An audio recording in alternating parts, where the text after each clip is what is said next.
From Baz Rutten's injuries to Genki Sudo's unexpected retirement, some of the most iconic fighters had short-lived careers. Here are the UFC careers which were tragically cut short. Okay, I won't really use the word tragic for Brock Lesnar, but he had one of the shortest careers ever. He was thrown to the wolves after he almost knocked out the former champion Frank Mir in his debut. In fact, he was inserted right into the mix of top contenders. Lesnar, he's got so much power in those fists, Mike.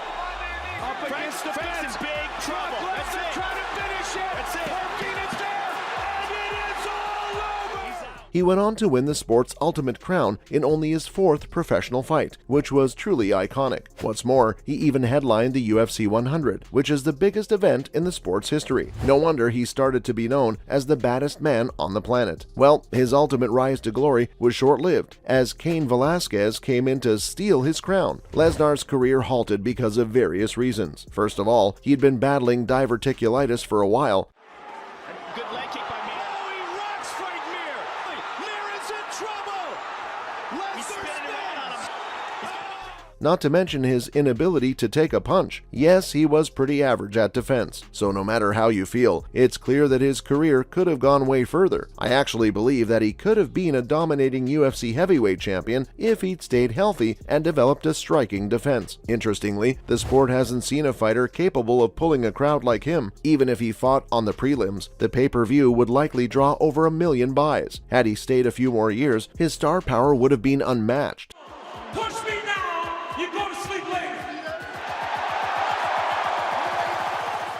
But he's actually content with the legacy he left behind, and now he continues to forge a new one in the UFC. As for Baz Rutten, it's hard to say that his career was short. Still, I can't help but think of how much bigger it could have been if his injuries hadn't forced him to retire. He started competing in MMA overseas in Pancrase back in 1993. He'd stay with the organization for the next 5 years, and even had the opportunity to fight with big names like Frank and Ken Shamrock. Eventually, he made his way to the UFC, where he became the heavyweight champion after defeating Kevin Randleman. It was a really tough match between the two, with Rutten winning by a split decision. Later, he moved to light heavyweight to fight at a more natural weight class. Unfortunately, his career ended before he could become the first fighter to hold titles in both divisions. In fact, he was forced to retire after suffering from a number of injuries during his prime. Had he recovered, he could have been an even more legendary figure in the MMA's history. I mean, he already had a great career, but he may have gone down as the greatest of all time if it wasn't cut short. Well, it didn't stop the promoters from offering him fighters. His last fight was in 2006 against Ruben Villarreal. Afterward, he tested positive for morphine and hydrocodone and stayed inactive. The next fighter didn't suffer from any injuries or health problems. In fact, Genki Sudo shortened his own career. He'll always be remembered for having one of the best entrances in the history of MMA. What's more, he's still one of the most influential figures in UFC despite a short career. After all, he literally seemed to have the it factor that drew large crowds with his charisma. Fans always loved watching his performances inside the ring. Unfortunately, he never really realized his true potential. That's because he stepped away from the sport in 2006. Still, he managed to have an impressive 16-4-1 record with some notable victories on his resume before announcing his retirement. Some of the big names by this Japanese star include former UFC contender and Strikeforce champion Nate Marquardt, boxer Eric Esch, and former WEC champ Mike Brown. You can guess from his achievements that he was destined for greatness. No wonder everyone was shocked when he announced his retirement after winning a fight against Damasio Page in 2006. He was just 30 years old at that time and definitely had plenty of fights left in him. So the career of this Japanese sensation was cut short by the man himself, instead of any humiliating defeats and painful injuries. The situation with the upcoming fighter is pretty interesting. Lee Murray's short career was rather humiliating than tragic. I know we're talking about Lee Murphy the fighter here, but it's hard not to mention his criminal record. I mean, that's the major reason that cut his professional fighting career far too short. His MMA career began in 1999 and lasted until 2004. Now that's shorter than the fighters I've mentioned so far. During his tenure, he had an 8-2-1 record. Additionally, none of his victories were by decision, and the striker has as many submission victories as KOs. Besides this, he was a well-rounded fighter who trained in both striking and grappling. In fact, he could have gone on to become a major English star that the UFC needed to break into the overseas market. Although the UFC eventually got Dan Hardy. I remember him being very difficult to land a clean glove on. I remember that being the frustration. You asked me about game plan. I mean, the game plan was to try and make the octagon feel as small as possible.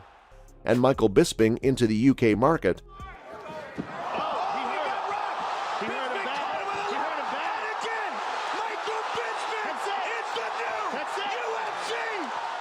Murray could have done it years before their tenure. Long story short, his promise was never fulfilled, as he was deeply involved in criminal acts. This resulted in him sustaining many injuries due to bar fighters, stabbing, and an infamous bank robbery. Yes, you heard that right. Now he's serving his time in prison instead of being an active MMA star. So far I've mentioned well-known fighters, but you may or may not be familiar with the next name. Well, the religious viewers of mainstream MMA have seen him more than you think. I'm talking about Chris Holdsworth.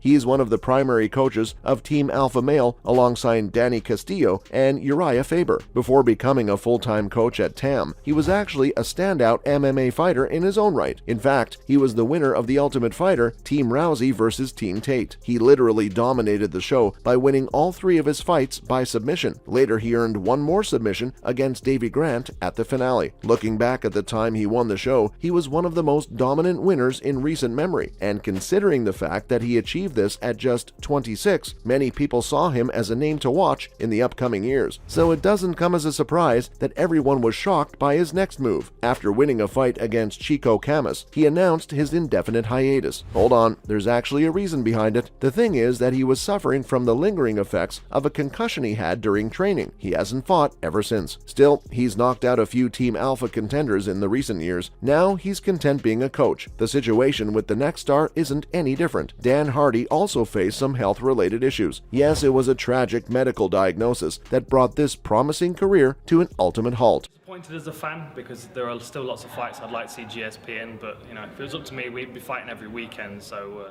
he's had an amazing career record of 25-10. I know he failed his challenge against Georges St. Pierre for the UFC welterweight gold, but he was in the midst of a career turnaround before the doctors advised him not to fight again. He has a rare condition called Wolff-Parkinson-White syndrome, which is characterized by heart irregularities. It results in shortness of breath, fast heartbeat, palpitations, lightheadedness, and in severe cases, a heart attack. Later, at the age of 35, he was cleared to resume his career thanks to the advances in modern medicine. After all, the condition never weighed him down with any of those symptoms. I've always dreamed of fighting here for the UFC. I've fought on smaller shows before, but nothing compares to the big event, and I'm just so blessed, so happy that you could all come out and support me tonight.